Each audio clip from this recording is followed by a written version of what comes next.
আসসালামু আলাইকুম।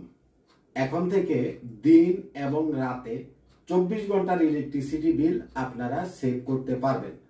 যাদের বাসা বাড়ি আছে, 2টা এয়ার কন্ডিশন, 3টা এয়ার কন্ডিশন, 4টা এয়ার কন্ডিশন বা 5টা এয়ার কন্ডিশন চলে, এদের হিউজ পরিমাণে ইলেকট্রিসিটি বিল আসে।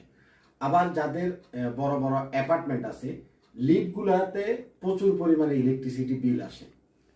সাধারণত লিফটগুলা সোলার থেকে অথবা আপনার অন্য কিছু থেকে এতদিন পর্যন্ত চালানো যাইতো না।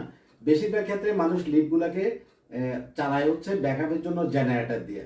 তো জেনারেটরের তেল কিনা লাগে, জেনারেটরে মেনটেনেন্স করা লাগে, তার একটা মানে খরচ আছে, কস্টিং আছে। কিন্তু এখনকার টেকনোলজি এতটাই আপডেট হয়েছে, আপনার লিফট এবং 3 ফেজ লাইনের মোটর যা কিছু আছে, আপনি জেনারেটর বাদ দিয়া জেনারেটরের বিকল্প হিসাবে এই যে সোলিসের 18 কিলোওয়াটের অনগ্রিড প্লাস হাইব্রিড একটা ইনভার্টার, তার সাথে 16 কিলোওয়াটের একটা লিথিয়াম ব্যাটারি দিয়া আপনার লিফটটা সোলার থেকেও চালাতে পারবেন, সোলার ছাড়া ব্যাকআপ হিসাবেও আপনি চালাতে পারবেন।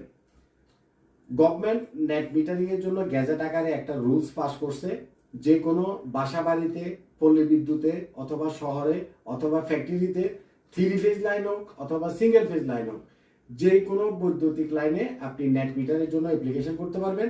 নেট মিটারটা হচ্ছে দিনের বেলাতে সোলার থেকে আপনার যে বিদ্যুৎটা উৎপাদিত হবে, সেটা আপনি যতটুকু ইউজ করলেন, আপনার ব্যাটারি চার্জ করা দরকার ব্যাটারি চার্জ করলেন, এরপরেও বাড়তি যেটা থাকবে সেটা জাতীয় গ্রিডে আপনি জমা রাখতে পারবেন।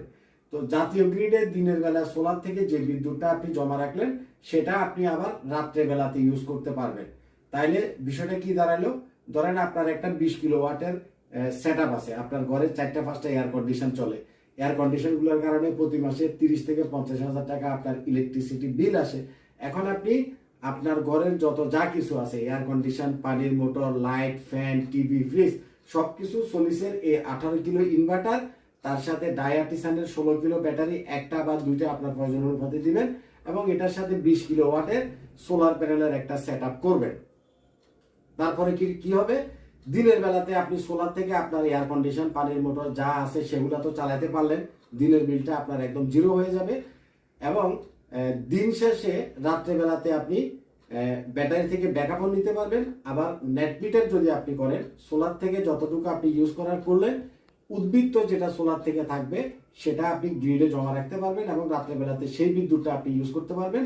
ফলে আপনার দিনের ইলেকট্রিসিটি বিলও সেভ হবে, রাত্রের ইলেকট্রিসিটি বিলটাও সেভ হবে। তো ব্যাটারি কেন লাগবে? ব্যাটারিটা লাগবে হচ্ছে, তার মূল কারণ হচ্ছে রাত্রে বেলাতে যখন লোডশেডিং হবে